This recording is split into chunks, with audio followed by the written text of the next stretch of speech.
انسان لہذا ژاٹک نمون چون دعوت ہاچ رب سن دعوت لہذا یہ تھسن محمد رسول اللہ صلی اللہ علیہ وسلم ہز دعوت اساسا حضرات صحابہ کرام رضوان اللہ تعالی علیہم اجمعین اس برون برو کن پکار یوم صحابیوں من چھو حضرت ابو ذر غفاری تھی اخ صحابی نظر یوان تاریخ اندر اور ابو ذر غفاری چھ یوان حضرت رسول کریم علیہ السلام نش ام پتن چو بہ پرسان اے یا رسول اللہ صلی اللہ علیہ وسلم اذنی و اوجز ذکر حض میں نصیحت مگر یہ نصیحت گیس آسے یہ گیس واریا مختصری نصیحت آسے ذکر حض میں تیمی قسم ساتوان حض میں نجات وات کوز چھے مگر مختصر الفاظ من چھے حضرت رسول اللہ صلی اللہ علیہ وسلم بیان کرا تکیاز نبی علیہ السلام چکے صفات بڑھ معظم محتم بشان یمو مز آخ صفت جو پیغمبر علیہ السلام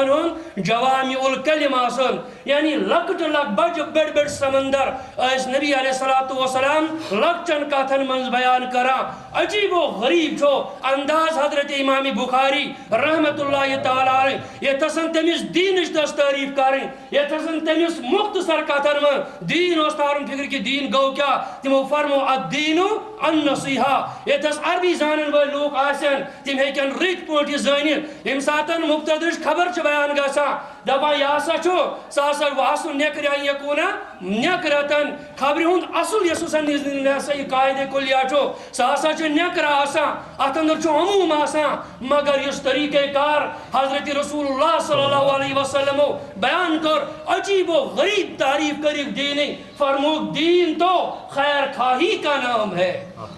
الدین النصیحہ آت النصیحہ پر تروک الف لام یہ بنوک معرب باللام اور رہتے بنوک یم ساتھ تو دین ایک تعریف ہے تو پرسیں آپ تو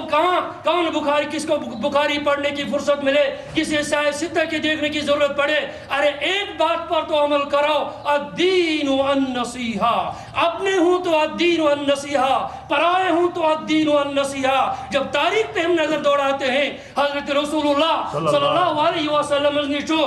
کافر یوا اور امچاسن یہودیت اسمن پرمتن نبی علیہ السلام نے صفات و کردار کیا حاصل امسات خاتم النبیین صلی اللہ علیہ وسلم تشریف دنیا اسم زینین دبن امیاسا کور مبہم طریقہ اسم زیدتم قرض حضرت رسول اللہ صلی اللہ تعالی علیہ وسلم امساتن قرض پیغمبر علیہ السلام نے کچھ ہی وقت گزرا تھا کچھ ہی دن گزرے تھے یہ کافر آؤ انہو قد اخذ رضا رسول اللہ صلی اللہ علیہ وسلم ایم شخصن کا رضا مبارک استھاب اور ایم پتا ون ایک زدائنی والسا یسمیون یا سیئے کیا چھو یس قرض سے میں جتوں تنچوئے وہ قرض میرے مجھے چکا دو سو قرض میں واپس اور بڑی غلط طریقے سے غلط اندازہ تھا اس شخص کا یہ مذہب نبی علیہ السلام رضا مبارک تھا بڑھ برو طریقہ اس میں شکرہ ورا عمر رضی اللہ تعالی عنہ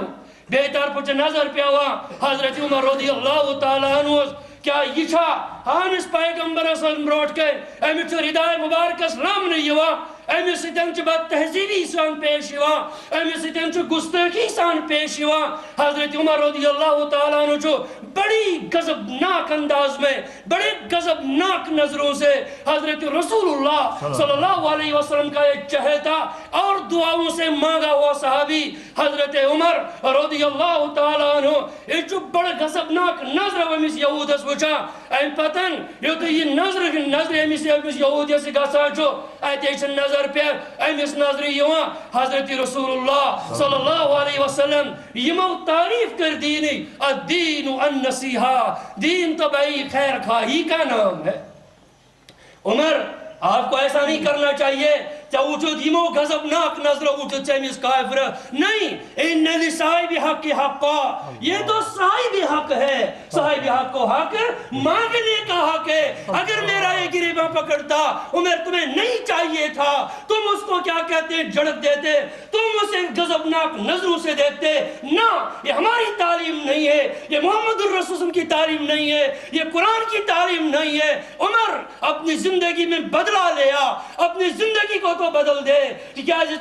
کائنات کی اس پیغمبر محمد الرسول اللہ صلی اللہ علیہ وسلم امتی جب تعریف کرنے کا موقع، نبی علیہ السلام کے اخلاق بیان کرنے کا موقع آیا، اللہ پاک نے بیان کر دیا انکا لعلی خلق عظیم، یا رسول اللہ صلی اللہ علیہ وسلم آپ کے اخلاق تو بہت ہی واضح، آپ کے اخلاق تو بہت ہی اچھے، لہٰذا اے عمر محمد الرسول اللہ کا سپاہی، محمد الرسول اللہ کا فالوور، محمد الرسول اللہ کا پیچھے چلنے والا نہیں زیبا، آپ کی آنکھ بھی غلط دیکھے، آپ کی آنکھ سے غضب کی نظر ٹپکے نہیں ہو سکتا۔ ان لصاحب حق حقا، یوں سا صاحب حق تو صاحب حق کو یہ حق دینا ہی چاہیے۔ عمر تمہیں یہی چاہیے تھا چپیزی ایم ساتن یہ کتوانی اے محمد الرسول اللہ صلی اللہ علیہ وسلم اگر حد سے ایم سند قرض ہو سوئی یہ قرض حاض گوسے میں واپس ان دینے نیو امیس پیزی ونن ہے سا ایک یہودی اگر سم منگنی چپیزی نے یہ کارون کے یہ طریقہ من سے کائنات کس پیغمبر سے یہ طریقہ کار کر اتنا ہی سننا تھا، اس کو اندر وہ ایمان کی شمع فروزہ ہو گئی، اس کے اندر کی دنیا بدل گئی۔ نہیں، الحکمت ضالت المومن، مجھے تو وہ چیز مل گئی جو میں برسوں سے ڈھونڈ رہا تھا، مجھے تو وہ چیز مل گئی جو میں کھو چکا تھا، آج میں نے اس ہیرے کو پایا، آج میں نے اس حکمت کو پایا۔ کہا سنیے اے محمد صلی اللہ علیہ وسلم مجھے تو بتا دیجئے کلمہ کیا ہے، میں دیکھنے نہیں آیا تھا، میں گستاخی کرنے نہیں آیا تھا، میں رداء مبارک کو چھیڑنے نہیں آیا تھا، اگر میں آیا تھا میں تورات کی تصدیق کے لیے خاطر آیا تھا کیونکہ وہ بھی اللہ تعالیٰ کی نازل کردہ کتاب تھی، میں دیکھنے میں آیا تھا کہاں نبی علیہ السلام کے کیا وہی طریقے ہیں ہمیشہ تمہیں طریقے یم طریقے تورات اس مزائی بیان کرنے تورات اس منچلی کتن ان حلم رسول اللہ پیغمبر علیہ السلام انہوں حلم تبرود بری آسی چاہسی تین اس غزب پر غالب مجھے تو یہ بات مل گئی، اے اللہ کے رسول مجھے بتاؤ کلمہ کیا ہے؟ پیغمبر فرماتے ہیں قل اشہد ان لا الہ الا اللہ واشہد ان محمد الرسول اللہ صلی اللہ تعالی علیہ وسلم۔ لہذا یہ کردار اس کردار نبی علیہ السلام کو پیش کر الدین والنصیحہ بس وینکنسن خوشی ہند انداز میں یمی کہتون الحمدللہ وینکنسن تم نوجوان یہ وینکنسن جن کے جذبات بالکل یہ کیا کہتے ہیں نوجوان، جن کی نظریں بالکل نوجوان، جن کا دیکھنا چلنا پھرنا پورا نوجوان نہیں، یہ تو کوئی نہ کوئی مادہ اندر ہے، یہ بھی وہ وہی جواب دینے کے لیے تیار ہیں جو جواب دیا تھا حضرت ابراہیم علیہ السلام نے، یہ وہی جواب دینے کے لیے تیار ہے، یہ اسی جواب کا تو ہے جو جواب دیا تھا محمد الرسول اللہ صلی اللہ علیہ وسلم نے۔ سورہ انعام اٹھا کر دیکھو ان صلاتی ونسکی ومحیایا ومماتی للہ رب العالمین، یا اللہ اور انجمن صدائے حق کا دعویٰ بھی یہی، ہمارا مرنا تو جی اللہ کے خاطر، ہمارا جینا اللہ کے خاطر، ہماری قربانی اللہ کے خاطر، ہمارا سب کچھ اللہ کے خاطر۔ لہٰذا نبی علیہ السلام کے ان صحابہ کا کردار اب دوبارہ اجاگر کرنا چاہتے ہیں، ہم بھی اسی طریقے پہ جواب دینا چاہتے ہیں۔ میرے نوجوان دوستو دیکھو قرآن کا کون سا پارا، نبی صلی اللہ علیہ وسلم کا کون سا جز جو اس دنیا میں مجروح نہیں کیا جا رہا ہے، کوئی اپنا تو وہ مجروح کرتا ہے، کوئی غیر وہ مجروح کر رہا ہے، کہیں قرآن پر غلط قسم کے تانے دیے جا رہے ہیں، کہہ رہے ہیں کہ دہشت گردی کی کتاب ہے، اس سے تم باضابطہ آیات کو نکال دو۔ ہم نے کہا یہ قرآن تو وہ قرآن ہے جو 1400 برس سے زندگی میں آیا وہ قرآن ہے، یہ وہ قرآن ہے جو کوئی فارا کی چوٹیوں سے نکل کر آیا ہے، ایسے لوگوں کی زندگیاں بدل دی جو وقت کے رہزن بن چکے تھے، جنہوں نے جینا حرام کر دیا تھا۔ تمہارے بڑے بڑے لوگ یہ کہہ کے گئے ہیں اگر تم نے بھی دنیا میں نظام چلانا ہے، اگر چلانا ہے تو حضرت عمر کا عدل تم نے قائم کرنا ہے۔ میرے دوستو بھائیو بزرگو ہمارا بس نعرہ بھی ہے، ہماری بس صورت بھی ہے، کوئی ہمارا نوجوان بدعت کا سپورٹر نہ ہو، ہمارا کوئی نوجوان اور بزرگ کیا کہتے ہیں شرک کا شیدائی نہ ہو۔ ہمارے نبی نے بالکل 63 برس تک یہی دعوت دی لا